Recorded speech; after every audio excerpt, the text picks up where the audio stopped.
Imagine you're playing with building blocks. You build a tall tower block by block and it feels strong. But one day, one small block falls, and suddenly the whole tower collapses.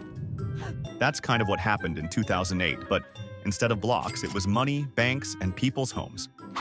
Today, we're going to explain the 2008 financial crisis in a way that's easy to understand, even if you've never studied economics. Stick with me, because this story isn't just about numbers. It's about people, choices, and a lesson we still talk about today. Before 2008, people in the United States were dreaming big. Owning a home wasn't just a dream. It was part of the American dream. Banks encouraged this dream too. They said, "Don't worry if you don't have enough money right now. We'll give you a loan.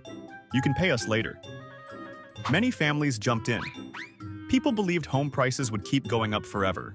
Everyone felt like they were winning. Homeowners were happy, banks were happy, and even investors were happy. It was like a giant game of Monopoly, but with real houses and real money. Here's where things start to get tricky. Banks gave loans not only to people who could pay them back, but also to those who really couldn't. These risky loans were called subprime mortgages.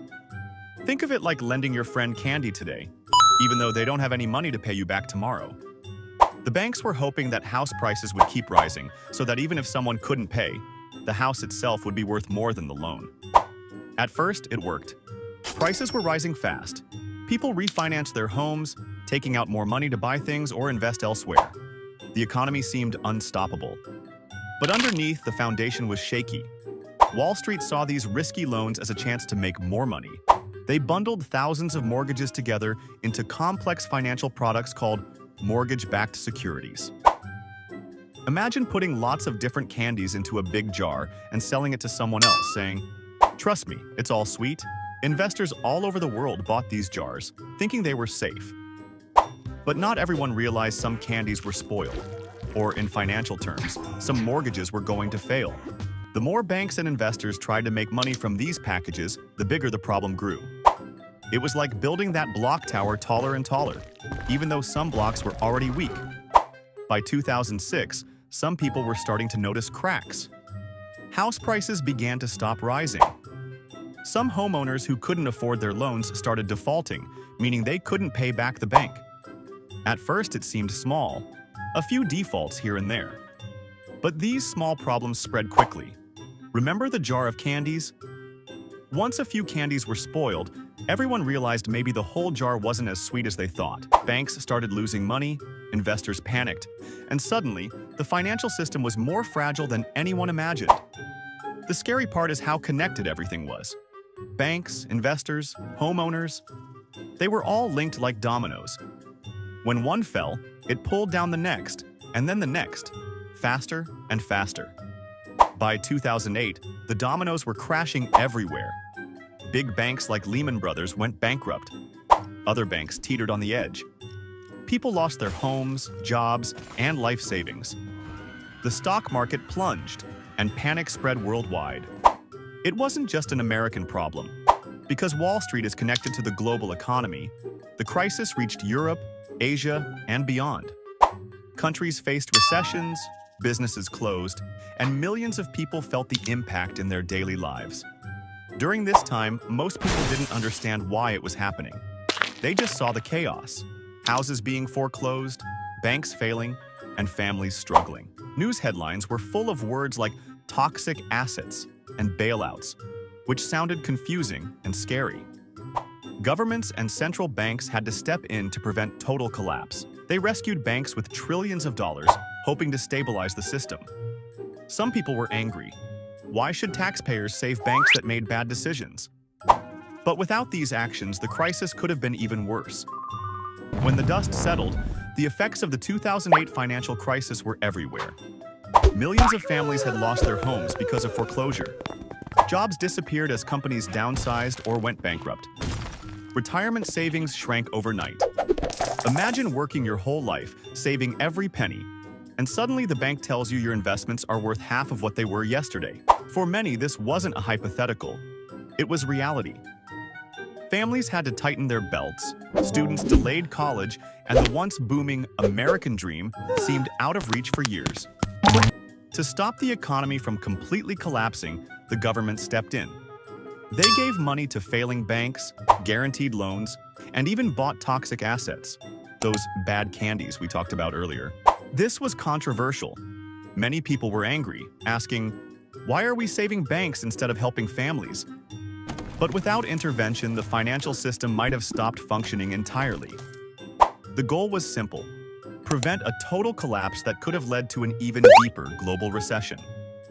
One famous rescue was the Troubled Asset Relief Program, or TARP. The government spent hundreds of billions of dollars buying troubled assets and giving capital to banks to stabilize them. It was a bold move, and though unpopular at first, it helped prevent an even worse catastrophe. The crisis taught everyone important lessons. Banks realized risky lending and overconfidence could backfire. Governments learned the importance of regulation and oversight to prevent such disasters. And people became more cautious about borrowing money or relying solely on rising home prices to get rich. Financial literacy suddenly became more critical. Terms like subprime mortgages, credit default swaps, and foreclosure entered everyday conversation.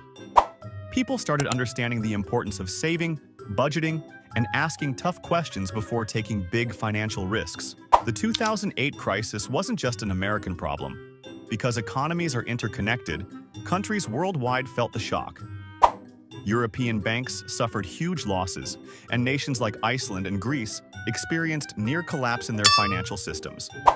Global trade slowed, unemployment rose internationally, and governments had to create stimulus packages to protect their economies.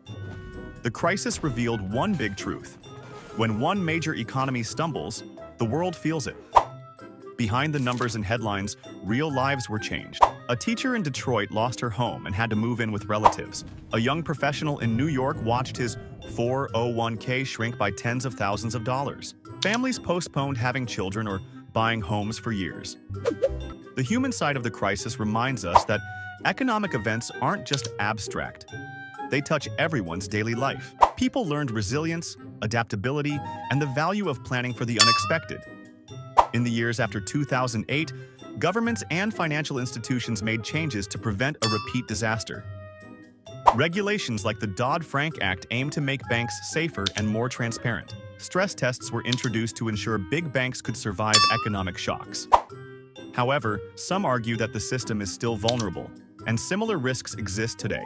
The lesson is clear: vigilance, transparency, and accountability are essential to prevent another financial collapse.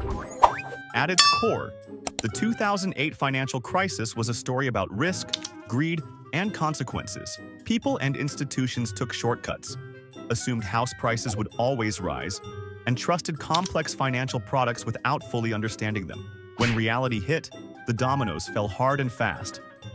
It also showed the power of governments and communities to step in, stabilize systems, and help rebuild. The recovery was slow, but it highlighted resilience and the importance of learning from mistakes. So next time you hear about economic bubbles, risky loans, or Wall Street crises, remember the 2008 financial meltdown. It's not just numbers on a screen, it's the story of dreams, mistakes, and lessons learned. Even though it was painful, it reminded us that understanding money, planning carefully, and staying informed can make a huge difference. And most importantly, it showed us the human side of finance: the people, the families, and the communities that weathered the storm together. The 2008 financial crisis may have been complicated, but the story behind it is simple. Even the tallest towers can fall if the foundation isn't strong enough. And with the right lessons, we can rebuild stronger than before. If this story helped you understand the 2008 crisis, like, share, subscribe, and comment the biggest lesson we learned.